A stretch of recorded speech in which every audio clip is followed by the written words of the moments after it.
হাত না তুলেও দোয়া করা যায়, হাত তুলেও করা যায়, কিন্তু বিষ্ণু বলেন হাত তুলে চাও, কারণ ইন্নাল্লাহা হাইয়ুন কারীম, আল্লাহ বড় লাজুক এবং লজ্জাশীল। বান্দা যখন হাত তুলে ভিক্ষুকের মতো কিছু চায়, ওই হাত খালি হাতে ফিরিয়ে দিতে আল্লাহ লজ্জা লাগে, খালি হাতে ফিরিয়ে দিতে আল্লাহ লজ্জা পান।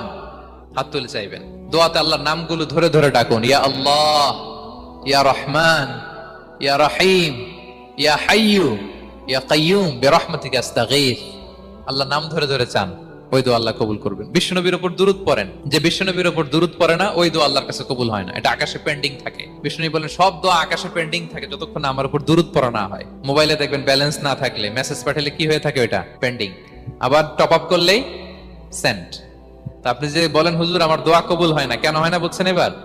হ্যাঁ, নবীর উপর দুরূদ পড়েন নাই তো। আল্লাহুম্মা সাল্লি ওয়া সাল্লিম ওয়া বারিক আলাইহি, শুরু করবেন বিশ্বনবীর উপর দুরূদ দিয়ে, মাঝেও পড়বেন, শেষেও পড়বেন, আগেও পড়বেন, পরেও পড়বেন। আপনার দোয়া কবুল করবে কে?